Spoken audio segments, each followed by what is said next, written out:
Hello everybody. A lot has gone down. I am still reeling from it. I think I'm starting to slowly come to terms with everything that's happened over the past few days, but it's a lot for one person to handle on their own, and I'm doing the best I can. But I've survived tougher than this. The good thing about this situation is it is temporary, and soon enough, these two people that have caused all this sort of stress and turmoil in my life over the past few days will be out of my life very soon. So there's an expiry date on this whole uncomfortable situation that has unfolded. So sit back, grab a cup of tea, because I'm about to spill the tea on everything that I've had to deal with these horrible flatmate situation. It's still ongoing, so I'll do another follow-up update because I'm still dealing with it. I just had to get what is going through my head now off my chest, because otherwise I'm just gonna lose it, to be honest.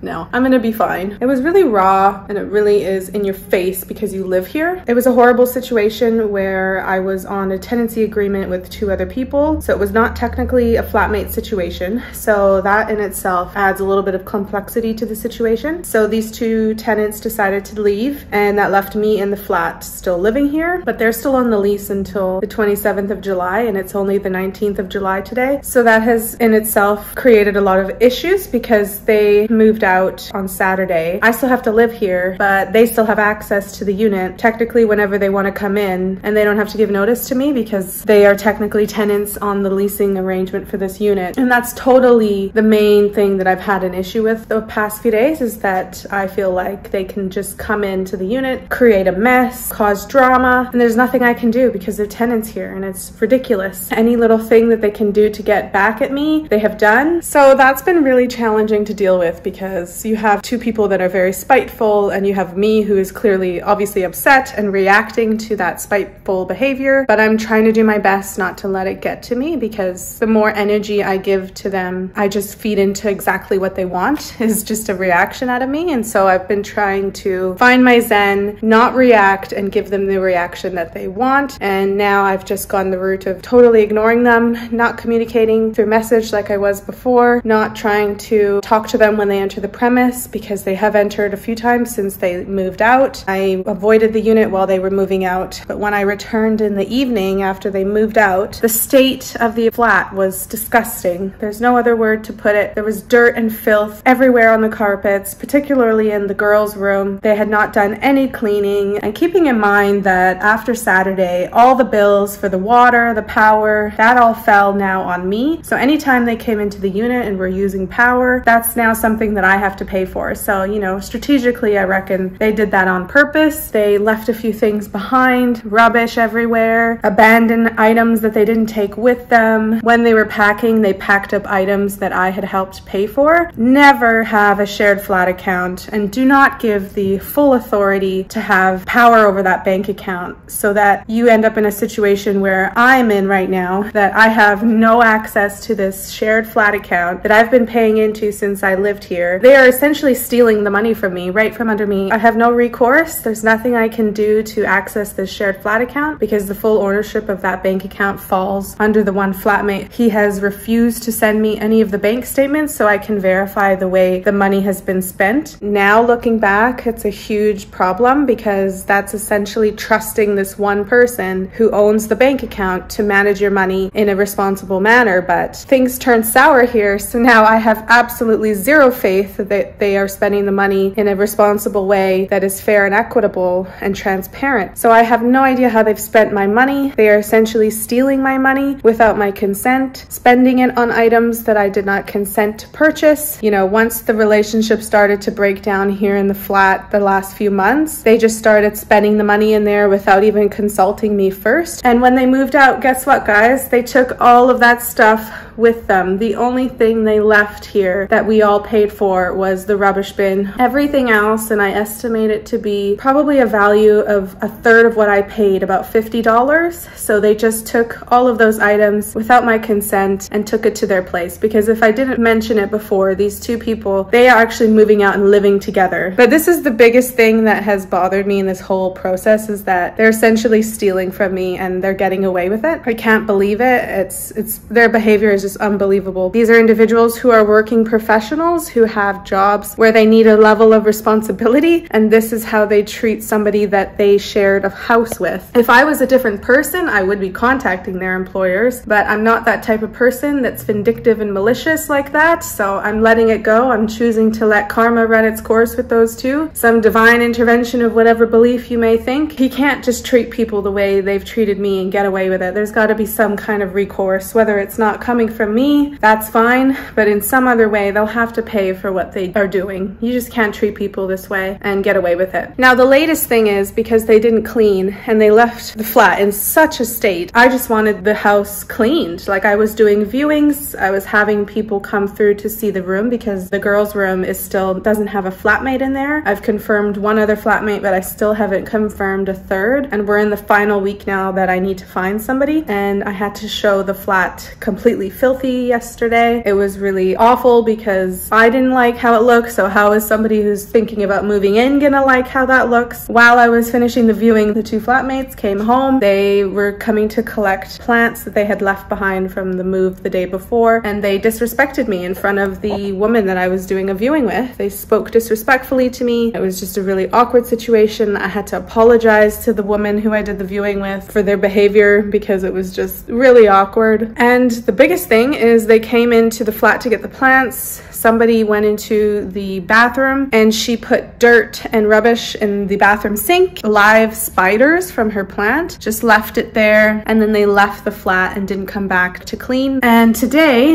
is Monday. I was going to go to work, but just something in my head just kept saying, Kyra, you should stay home today. Just work from home for the morning maybe. I don't know, I just had this feeling like I couldn't explain it. So I decided to work from home this morning, and luckily my manager knows all about the situation. She's really supportive, so I was able to work from home pretty last minute notice. Sure enough, one flatmate, the guy and some friend of theirs, came over. They removed the rest of the rubbish and the furniture and belongings that they had left behind. I had my door open and he said to me, there's going to be professional cleaners coming in an hour to clean the unit. So no notice to me given about people entering the unit that I live in. With my property there unprotected, it was just by chance that I happened to be working from home today to supervise that work. The lack of regard for the fact that I have my belongings in this unit. I know they're doing anything they can to try to make this difficult for me. So the cleaning took place. It was really poorly done, to be honest. I mean, it was probably the most bare minimum that a professional cleaner could do. The cost for that professional clean is going to come out of the shared flat account remaining balance that was intended to be split between the three of us, whatever was left remaining after the final bills were paid. The account owner was going to pay it out, but they don't tell me the balance of it, so I have no idea how that money was spent. I had no say in the cleaning coming in and the cost of that expense. The cleaning cost is coming out of the shared flat account, even though all of the majority of the cleaning was their mess, not mine, and I had to help to pay for that. Without going on and on and on into it, I think I already have gone on and on into it actually.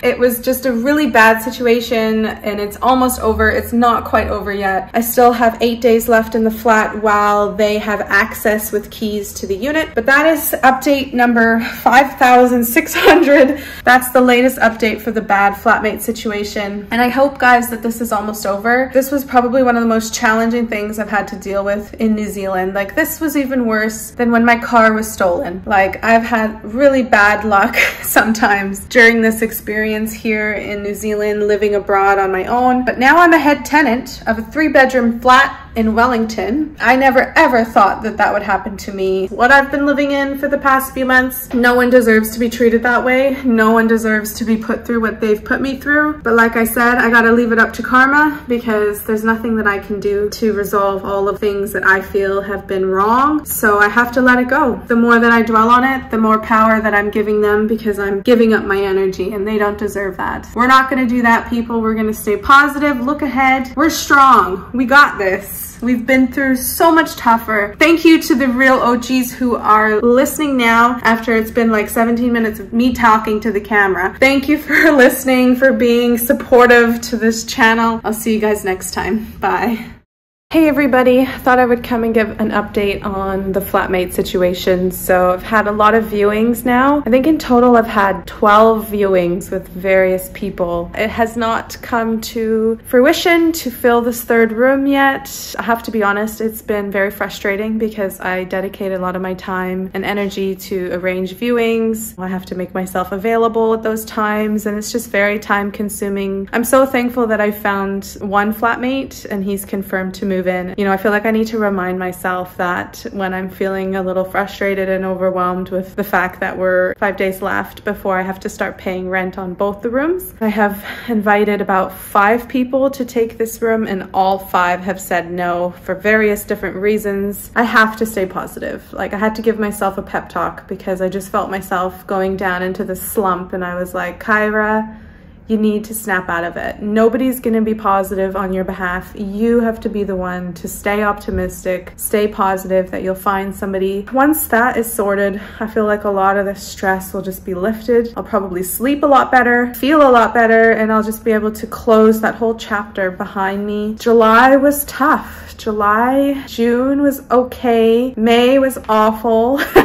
April was really crazy. So the last few months have just been crazy. 2021 is a year of personal growth for Kyra. Like, I am almost a little overwhelmed. It's a lot to handle. Man, it's just like boom, boom, boom, boom, boom. So I'm hoping that, you know, that changes and I get some good news and that I have some positive updates to bring you. But just, I feel like I've been kind of a downer, so I haven't really been wanting to vlog too much. So today actually is the 22nd of July and I have to meet the property manager who's going to do the final inspection for the 2 people that left. And I guess I'll just give you a tour of the empty flat. The flatmate that's coming in has started moving in a few of his things, so there's a few boxes here and there, but other than that, it's still pretty empty. This is the lounge. It's completely empty. The whole sort of vibe of this flat is it's just one straight line all the way down because the front door is just over there. But yeah, this is the empty room that I'm trying to fill. Floor to ceiling windows, built-in wardrobe. A little bit odd that it has 2 doors, but